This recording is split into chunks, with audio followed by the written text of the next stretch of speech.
Hello, dear listener, and welcome to another episode of Kissa Canteen. This is a collection of original short stories, some in English and some in Hindi. Stories that explore the many flavors of life. Some funny, some tragic, some drama, with a bit of romance sprinkled here and there. Stories that will add some sugar, some spice, and all things nice to your mundane daily lives or your commute to work. Hope you enjoy it, and if you do, please subscribe to my channel on Spotify, Amazon Music, or Apple Podcasts. And don't forget to leave your feedback on Spotify or connect with me on Instagram at Kissa Canteen Podcast or via email at kissacanteenpodcast@gmail.com. So, till date you've heard 3 stories about an army veteran in search of a purpose, a young professional desperate for some comfort in a big city, and about a kleptomaniac who almost loses everything just to keep his passion for things alive. Today's story is in 2 parts, so listen on.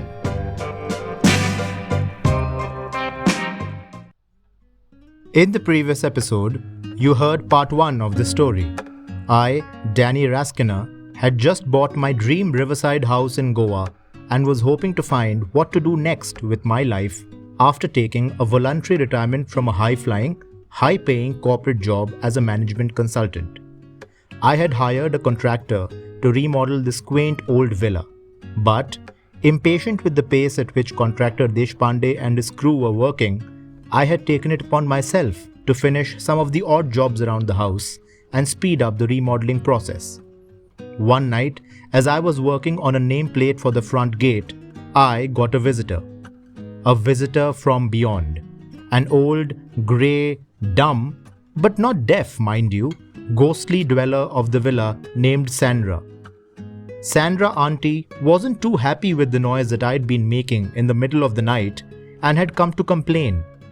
Because she couldn't speak, she used a notepad and pen to communicate with me. Then, she gave me some free advice about how to make the contractor work for the money that had been promised to them, and then she disappeared. In shock and disbelief, I had fainted, of course, and was discovered by the contractor crew.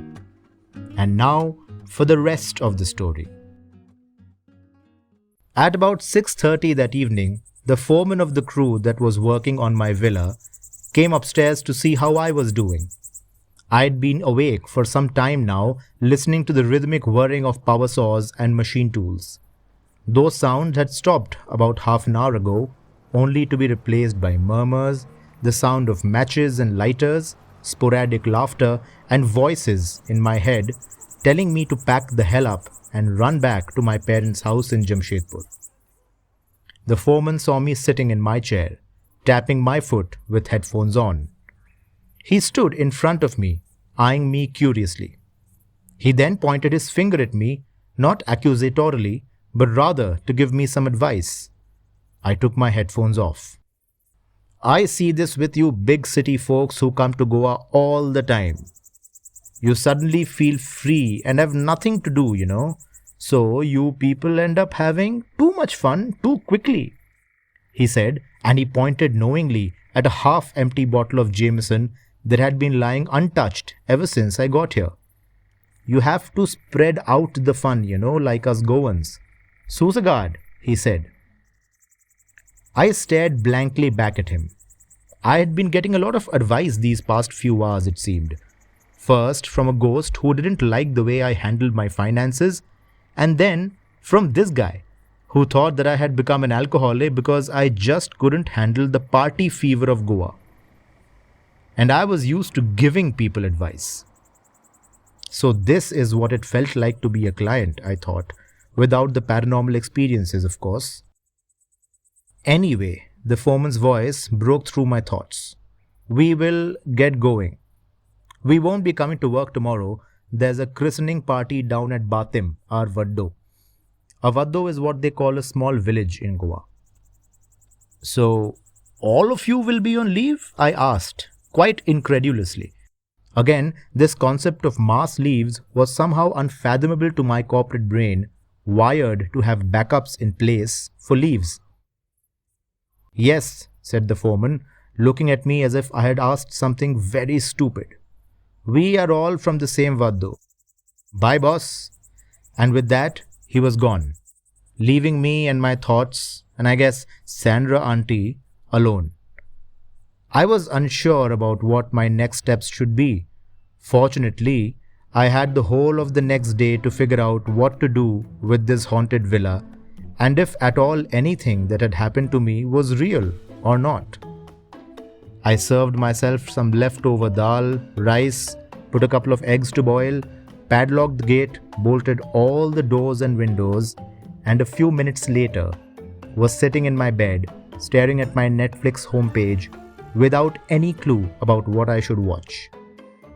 I dropped a spoon, bent over to pick it up, and as I got back up, I found myself looking into the pale, dead eyes of Sandra auntie. The plate in my hands trembled. Some liquid fell on the floor, but I barely noticed.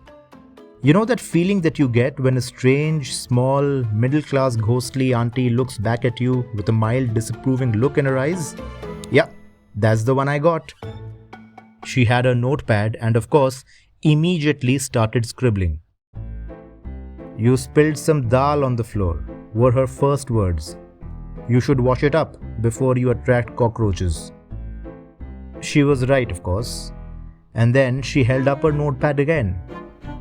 And boy, you also have some washed socks which are still lying in the washing machine. Take them out. Unbelievable. I was being coached by a matronly spirit. The only thing I can do is adapt well to things in life. I realized that after the initial shock of her visit, I had already started becoming slightly accustomed to her ghostly presence. Weird, but true. In my head, if she hadn't done anything deadly to me till now, with all the opportunities she had, and all the heavy machinery lying around the house, she probably wasn't too keen on killing me and making me part of her dead tribe. So, I did whatever she suggested. I had started getting used to her, but I wasn't going to test her ghostly patience. I could feel her following me around even though there were no footsteps behind me. She sort of just floated about, inspecting my work. When I was done, she stared mildly disapprovingly at me again and scribbled, "You need to get your life in shape, boy." I agreed with this sudden insight into my life. I just didn't know how to. I don't know what to do, I said. I've been thinking about some ideas, but I don't know. I trailed off.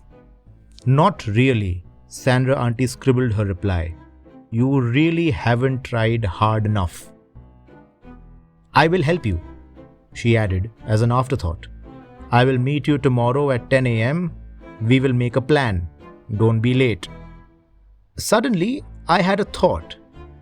Can you appear in front of me in the morning? I asked, because it went against everything that I had been told about ghosts in popular culture. Don't be stupid, she scribbled. Our spirits can appear all day long in the morning as well as at night. You just cannot see us. Good night. And with that, Sandra auntie was gone for the day. The next morning, I was ready on time as instructed by my newly self-appointed dead life coach. I'm nothing if not prompt. Sandra was ready with her notepad and pen, and I noticed a pair of thick reading glasses which I had never seen before. She was sitting in the living room downstairs, in a corner, slightly away from the sunlight. Not in the vampire-y, I'll burn to death if the sun's rays touch me kind of way. This was so that I could see her clearly. Already, she seemed more blurry around the edges in the morning than at night. Forget about opening a restaurant or a cafe. You do not understand food and there are too many eating places in Goa, she scribbled. Wow, this was direct, right off the bat. She went on scribbling. Let us focus on what you are good at. I thought for a minute, what was I good at? I replied, Maths, business, strategy, mergers and acquisitions. Sandra kept staring back. She clearly wasn't satisfied with any of my answers. And I kept going on. Making money, solving problems for people, I don't know, giving advice. And at this last answer, Sandra Auntie's pale eyes lit up. Exactly, boy, she scribbled. You have given many people much advice. That is what you need to do now. I must say, I was a tad bit disappointed. This was Sandra's novel solution, for which she had given up her invisible dead person barrier and broken the fourth wall, dimension, or whatever it is that separates living people from the dead? Well, I can't go back to being a consultant at a firm if that's what you mean, I said. And you can't be a very good consultant working alone. Too much work for one person to finish, I added. Sandra scribbled. Again, you are being stupid. I am saying advice. Everyone wants advice. Some people are willing to pay for it. I thought for a moment. You mean life advice? Like a motivation speaker or something? I laughed in my head. Why would anyone ever listen to me? I could see Sandra Auntie was getting more impatient. Her scribbling was becoming faster and ever so slightly more illegible. She scribbled again. They will listen because you can tell them things nobody else can and give advice based on very secret ideas. My friends and I can help you. So many questions popped into my head at that moment. I said, I'm super confused. Firstly, what secrets? Secondly, what friends? Living or dead? For the first time, Sandra Auntie allowed herself a half smile and a silent chuckle. And suddenly, with a snap of a finger, any remaining fear inside me ebbed away. Smiling Sandra was a different, more benevolent creature altogether, like a mid-sized grandmother in a nightie. She scribbled her reply, secrets that you cannot see because you are living. Ghosts can see because we watch living people daily. I have many friends all over India and some pen friends outside India as well. Most of them are dead, but some living ones talk to me also, occasionally. Okay, interesting. And then I said, but how would I even start giving people advice? Where do I start?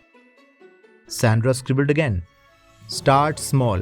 Start with friends, old colleagues. Example, money problems.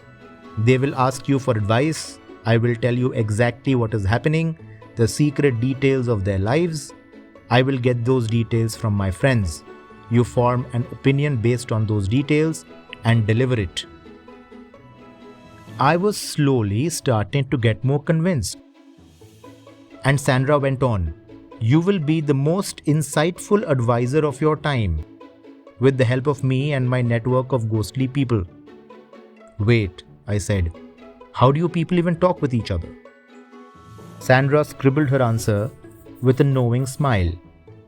Have you ever watched The Shining? Ah, I got it. Apparently, ghostly telepathy was going to solve all my problems. I agreed. The plan was that I would start right away, tomorrow. I knew where to begin actually. An old colleague of mine had been reaching out for a few days with some advice that she needed about some personal investments that had gone sour. Perhaps it was time to respond to her texts. And so I did.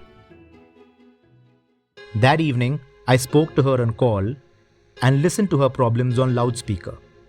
Sandra Auntie listened in, of course. And within an hour of the call, I had all the facts, all the data right in front of me. The things that my colleague had told me, and also the stuff that she had left out, as normal living human beings do for fear of being judged. This later bit of info was supplied by Sandra Auntie. Turned out, this colleague of mine in all her infinite wisdom, had invested a huge chunk of the money that she had received from the sale of a property into a startup which seemed to be on the verge of collapse. She wanted to know if she should stick on or pull out with whatever she had left. Sandra told me something which probably no one else knew, that this startup in question would soon be getting an injection of fresh cash from a VC which would effectively eliminate all their problems. The next morning, I called my colleague back with my advice to stick on and a few tips about how to maximize her investment. But my colleague was unconvinced. She thought I was a fool, I was making a mistake. But she listened to me nevertheless because, my experience, and agreed to stick on for a couple of months longer. But only 3 days later, news about the VC and this new flow of cash broke, and I was an instant hero to her. What's more, she even sent across a fee for my unparalleled and insightful advice. Neat. All I asked her in return was that she talk me up to her friends for anything that they may need. I call myself a life coach, and this would be my second innings. My next consultation was for a friend of the colleague that I had helped out, named Dom. Dom needed some help in evicting squatters from his ancestral bungalow in South Goa. I went and met with the squatters, of course, and Sandra came along, watching everything from under the shade of a huge tree. The squatters were a family of 4 whose grandfather used to be an employee of Dom's grandfather. Now, Dom's grandfather had promised the squatter's grandfather a sum of money but had never paid up. The solution was simple, and Dom was actually ready to pay the squatting descendant whatever was owed to the family. But the squatters refused to budge, and I seemed to be stuck. I couldn't find a way out. That evening, as I was poring through the legal lexicon on the internet regarding this matter, Sandra Auntie appeared again. Her notepad read, "Tell Dom to pay up and they will leave." I was surprised. "Why?" I asked. She scribbled again. "I spoke with the squatter's grandfather. Made him see sense. He will convince his descendant to let the grudge go." But I saw the flaw immediately. "That's fine, but how will the squatter know that this granddad's given up his grudge?" She scribbled quite simply, sometimes people have epiphanies in their dreams and visits from their ancestors, and winked at me. And that was that. Dom paid up and the squatters agreed to leave, apparently convinced by a dreamy visit from their grandfather. And just like that, case after case, consultation after consultation followed. Many people wanted advice on how to do better in life, live better, love more, and I had solutions to a lot of those problems. I started making a name for myself as a freelance consultant and life coach.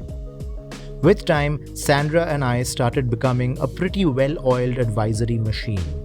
We developed templates for recurring problems and used her connections in the afterlife for really strange problems.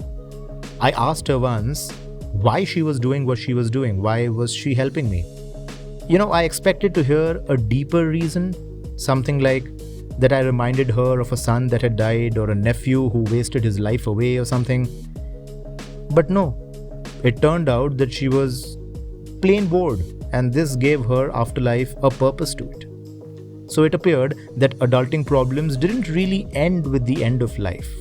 With all of this, I was starting to feel a strange lack of something more in my life. Don't get me wrong, I was making good money. My riverside villa was now all set up. It was beautifully done. My parents had visited and left after giving me some desi parent advice about how not having a job so early in my life was the wrong choice, and praising the villa in the same breath. I was, one may say, happy, but not content. I had, after all, no one to share this life with. Well, except Sandra Auntie, but that's a different kind of company, yes? You see where I'm going with this. This is easier said than done, of course. A single unemployed 40-year-old man with a bald patch and a huge paunch and acute social awkwardness is not someone most people would trust in Goa. But thanks to this new venture of mine, I did meet someone. I had a client who I was supposed to meet at a cafe. She brought along a friend called Nina. Nina and I talked and found out that we had a lot in common. Similar tastes, similar ideas. She too, for example, was on a break after a long stint as an investment banker and a few failed relationships. We connected and started hanging out very frequently. Now this story should have only one logical progression. Though the two of us did become good friends and Nina did seem genuinely interested in me, but after a few months, things seemed to come to a standstill. Over time, Nina's behavior with me had changed from open and carefree to cautious. At this point, I had no choice but to turn to Sandra Auntie for help again. Everything seemed to be perfect on paper. Yet something, or someone, seemed to be making Nina stonewall all my overtures. Sandra Auntie listened to my problems patiently and then scribbled a single sentence on her notepad. "Yes, you are pretty hopeless. Let me see what I can do." By the way, I had no idea from where Sandra Auntie got her seemingly unlimited supply of notepads. I waited. Sandra Auntie did not meet with me for a couple of days after that. A few days later, she appeared again, right when I was thinking of heading out to meet a couple of friends at Ashram. She had her notepad ready. "Stop. You need to give Nina some space. She has many voices in her head. She needs time to make her mind up." To me, this was pretty useless advice. I had gathered exactly as much anyway over the last 10 days when she had seemed to be standoffish with me. "Can you tell me anything more? If she's really not interested, then I'll stop. But, she definitely seemed to be into me if I'm not totally wrong." Sandra blinked and she scribbled again. "You are not wrong. People are giving her some wrong advice." "Who are these people?" I asked. Sandra stared blankly at me. She seemed to know, but something was holding her back. I continued, "Look, it's okay if you can't tell me. But if I can just talk to Nina once, maybe I can clear things out, Can you help me with that at least? Maybe make her friends or whoever it is have epiphanies and whatnot, like you did earlier?" Sandra wrote back after a moment, "I'll see what I can do." The next day, Sandra Auntie told me that everything had been set up. Nina would be waiting for me at her cottage with a friend who had been giving her advice, and I went to meet her. Nina was her normal composed self, a tall, wiry figure framed by large, square 80s era sunglasses and an always prim and proper outfit and appearance. After a couple of minutes of small talk, I told her what I'd been struggling with. It all seemed too strange, I told her, when I knew that there was definitely something between us. And I wasn't just saying it because I had an agenda. I felt it. It was true. Nina heard me out and said, "I see what you mean. But think about it from my end. I've been involved with men like you in the past. Driven, high-achieving, A-type personalities. I feel that they are kind of selfish." "But you're all those things too," I said, really surprised. "I know," Nina replied, "but men like you always put your own needs ahead of others. That is not a good recipe for a stable relationship. I don't want to get into it." But something struck me. Something about the way that she was speaking struck me as very strange. "Wait a minute," I said. "These are not your words. Someone has been giving you some crap advice. We talked about all of this months ago and both agreed that we have changed from what we were earlier. Tell me, which friend of yours has been feeding you this nonsense?" Nina blinked, like a deer caught in the headlights. I had definitely caught her unawares. A minute later, she said, "Yes, I've been getting advice, but not from a friend. Someone much older and with a lot more experience in these things. The sun was setting to our right as I sat in the garden of Nina's cottage, unsure of what to say or do next. But at this very moment, Sandra auntie appeared behind Nina's shoulder, holding her notepad up. On the notepad was written, "I know who has been giving your girlfriend nonsense advice." I continued staring, reading, even as Sandra scribbled on, "Look behind you, boy." And I did. And right behind me, over my left shoulder, was a grey, pale, lanky old woman in a salwar. And she was glaring at Sandra with something akin to hatred in her eyes. Another ghost. Completely taken by surprise, I turned back to Sandra auntie and said, loudly, without even caring that Nina could actually hear me, "What's happening? And why is this woman telling Nina to ditch me?" Sandra scribbled her reply. That idiot dead woman was my ex-husband's first wife, and she always hated me. And in an instant, all the pieces fell into place. Nina's ghostly advisor was turning her against me because she hated my ghostly advisor.